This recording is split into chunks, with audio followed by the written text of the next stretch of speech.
Afternoon everybody, 6th of August here. What have we got left? We got about, well, as of this morning we had 550 acres, so what are we now, with 4 o'clock in the afternoon, we've nearly cut 150 acres between us today, so we're down to the last 400 acres. Yeah, we're cracking on. We've probably actually got less than that, to be fair. We've got 85 hectares to do at Sawston and 50 hectares to do yeah, and then here, yeah, so about 400. Just cutting some Skyfall winter wheat, drilled in November behind sugar beet on some heavy clay in Buntingford. It's not yielding terribly well, but we have had anything yielding from sort of 5.5 tonne a hectare up to 10.5 tonne a hectare, and I cannot tell you or put my finger on why there is such a big variability. I'd love to know myself, but there we go. This was put in with the Kverneland TS tine seeder in November. Yeah, and it was drilled at 220 kilos a hectare, and yeah, it's just not come very well. You know, plenty of ears here, but there's just not much in the ears for some reason.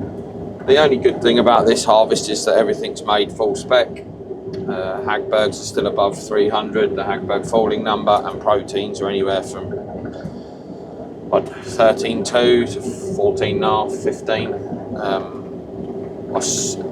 I actually sold 3,500 tonne of wheat yesterday for, including the premium, I think £205 a tonne. Rightly or wrongly, I just can't see the price of wheat going up at all at the moment, not with everything that's going on in the world. Everybody seems to be having a relatively positive harvest. There's talks of the quality of the harvest in Poland and Germany not being particularly good, but still that'll only affect the premiums.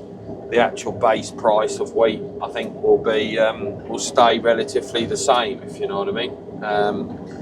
I mean, since I sold it, wheat's dropped £3 a tonne. I know there's a long way to go, but I just can't see there's going to be any disasters at the moment, if I'm honest with you. Australia have had significant rainfall.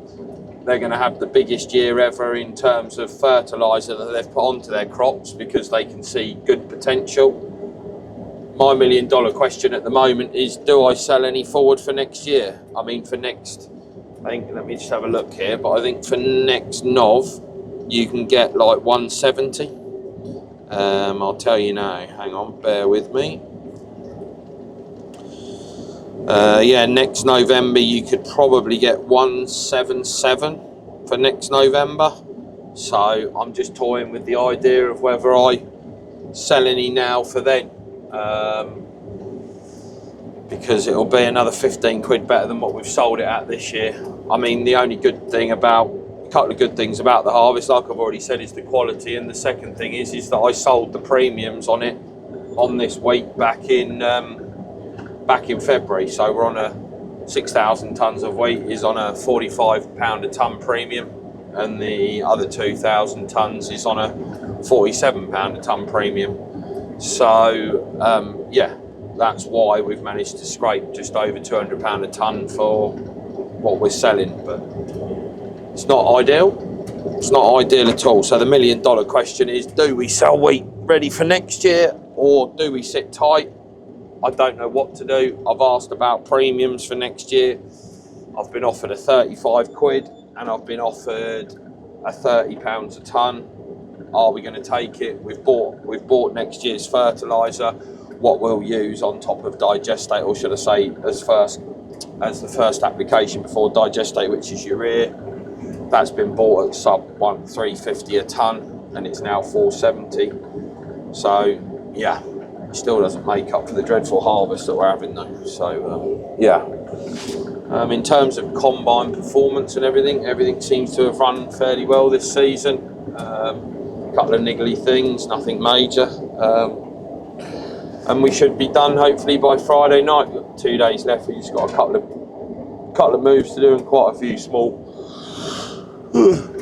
excuse me, a couple of one farm, the 85 hectares. There's like 16 fields in 85 hectares, so yeah, there'll be a lot of headers on and off and moving around that farm, so which will take us a bit of time. So yeah, so on this farm at Buntingford, Mr. Dealey's here, we'll be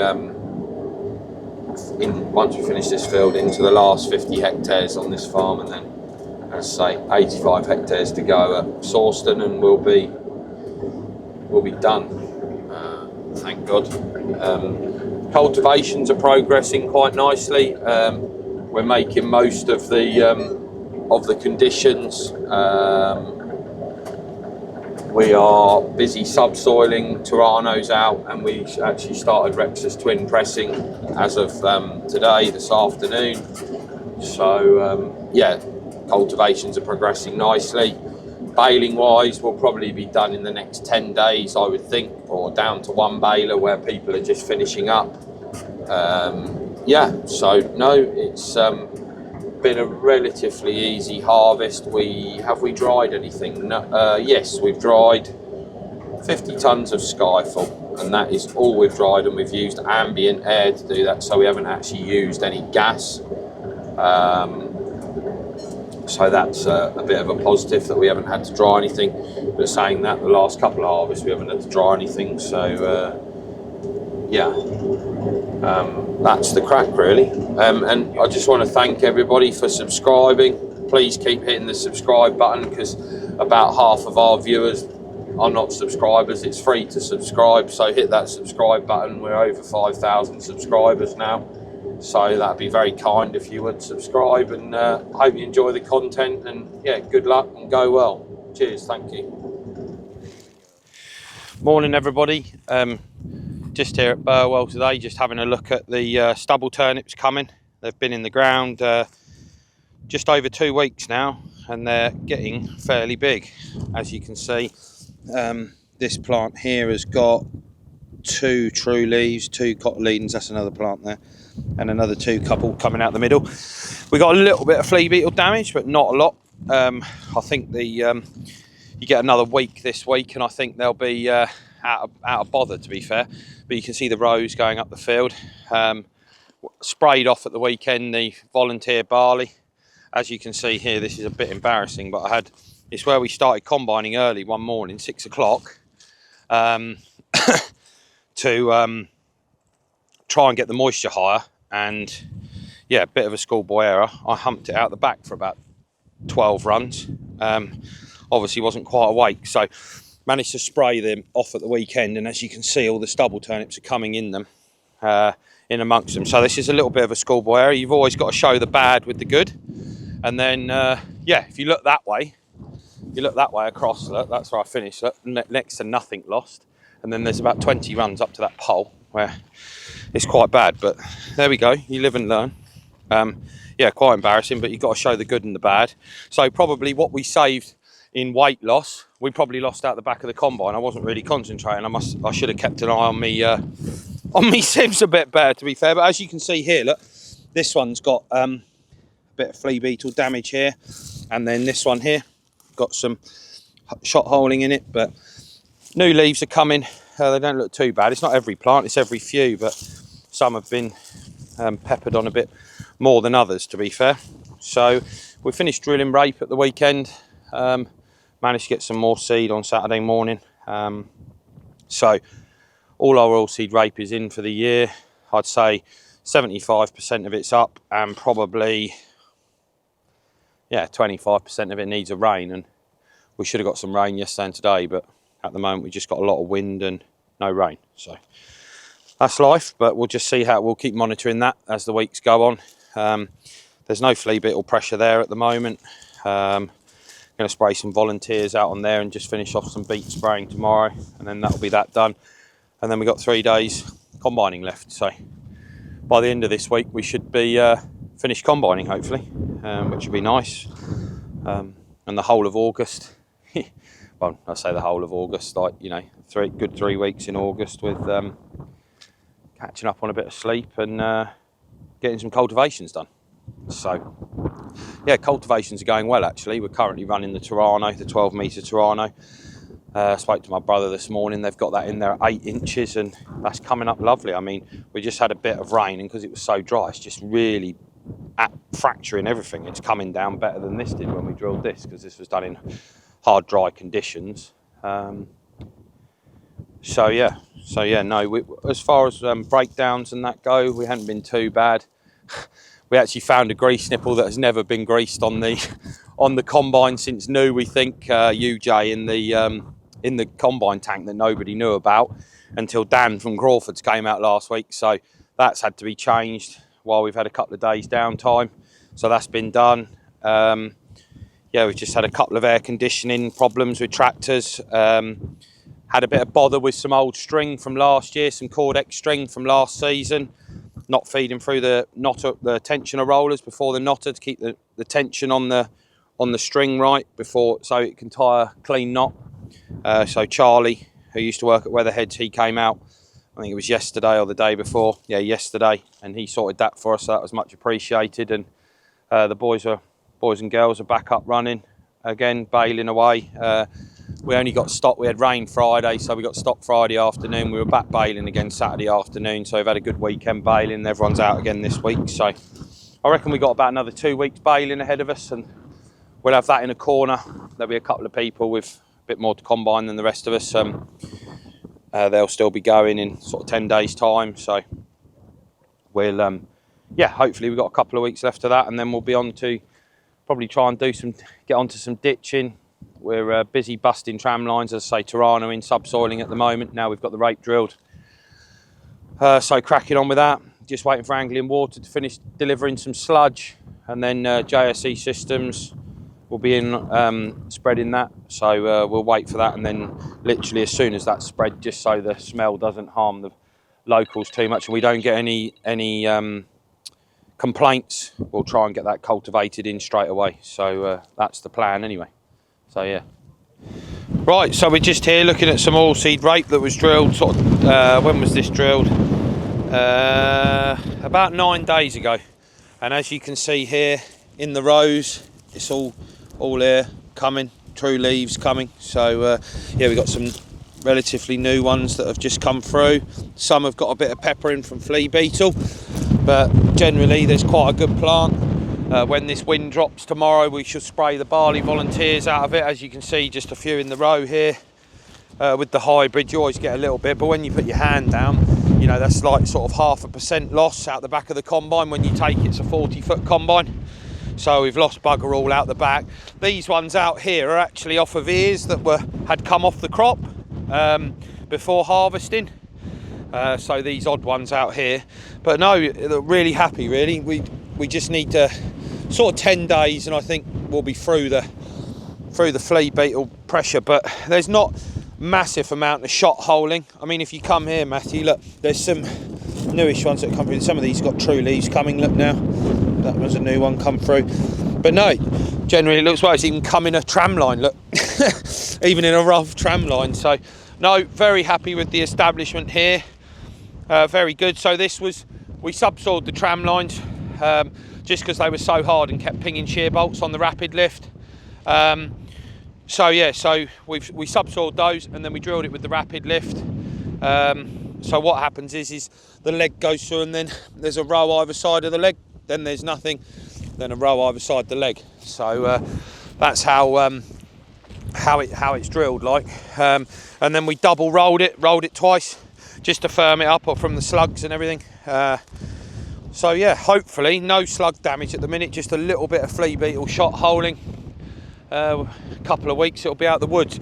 Just need to get those volunteers sprayed off, just so you know, they stop sucking any moisture out the ground, so the rape's got as much moisture there as possible. Because if I get down here, look, you just break away the surface at top, go down in there an inch, you know, there's plenty of moisture, if you know what I mean. You can push it together. So another volunteer going to come there, but yeah, no, you don't have to go far. Look, there's bundles of moisture here.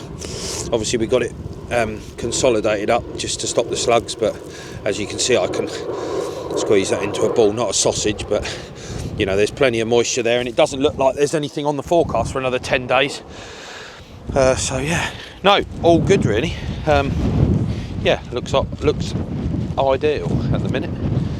So hopefully Dad will be happy when he has a look. We just need to keep an eye on these Fleabeetle. Yeah. Afternoon all. I'm in the 620 with the Terrano on today. Pulling some land up after wheat. Surprisingly actually going quite well. Top sort of 6 to 8 inches after a little bit of rain. It's pulling down quite nicely. Yeah, I'm currently just doing a few headlands at the moment. We've had a bit of GPS problem with the Quadtrac, but Shams have been out today and sorted that out. And yeah, done an update on the screen because the screen was getting a bit low. And yeah, currently it's going well. We've been running the Quadtrac and Terrano 24 hours. We should get finished at Dunmo here tonight and then move to Faxted. We've subsoiled all of the land over there, and then we're going to put the Terrano through it, and then probably press it after that, and then we should have a fairly decent seed bed for some second wheat over there. Where I am at the moment is a little bit rough, but this is going into a spring crop now this year, so it doesn't matter if it's too rough. The weather hopefully will do the breaking down of the clods in the bad places, but as a whole it's coming down nicely. Just hopped out the cab. We get an occasional bit of string from the balers. Can't always have perfect bales. One just wrapped around the disc at the back. It's important to hop out, or if you see it on the ground, yeah, go and grab it. Otherwise, it gets wrapped around the bearing, goes inside the bearing, and then ends up knackering the bearing. So, good job to keep on top of it, keep it off the machines, keep it off the fields. So the Terrano, this is our second year running it. We've got 44 legs across a 12-metre wide span. They've actually got a bit of a two different types of point on it. Just trying out two different types. We've got one type which are granite ones, and the other type which are horse themselves. So the horse ones are tungsten to there, and if I can find you a granite one, hold on. Granite one, where is it? I think it's actually, oh no, I've got it mixed up here. God's sake, what am I doing here, Matthew? That's the granite one there. You can see it. It's got extra wear on up the top here. There you go, look, there's a granite one. And then this one here, that's not a granite one. You see the difference there. It's got the steps of more wear and metal on the side. This one's a bit lower here, and the granite one goes right the way up to here. So we're just trying them out at the moment, but we don't go overly deep with this, anything from about 4 to 8 inches. At the moment we're about between 6 and 8. So yeah, and then if you come around in the back here, after the tines have gone in, you've got these things called star wheels at the back. They spin.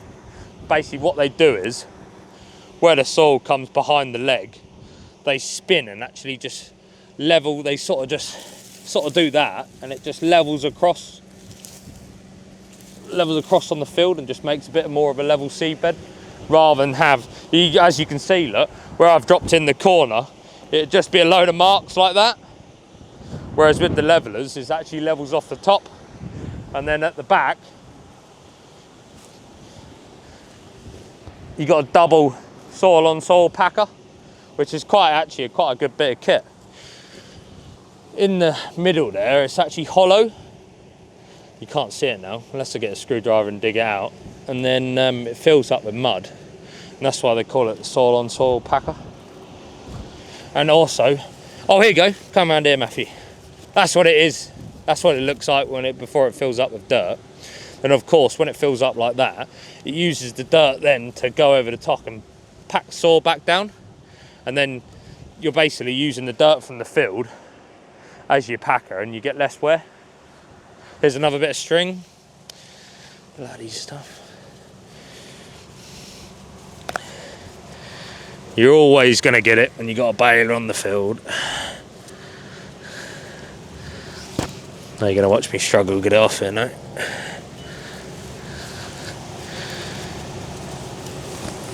There we are. Blame Jack and Ivan. Jack and Ivan. No, I'm only joking. Yeah, and then it's pretty easy to set up as well. I don't know if you can see. On each ram, there's a series of rams across the whole of the machine. And then we've got colour-coded stops. Probably be easier around here. Colour-coded stops. Every single ram's got them. And then the ones with the not cable ties, Jubilee clips on, they stay on the machine because that's how they come from factory. They say, don't take this one off.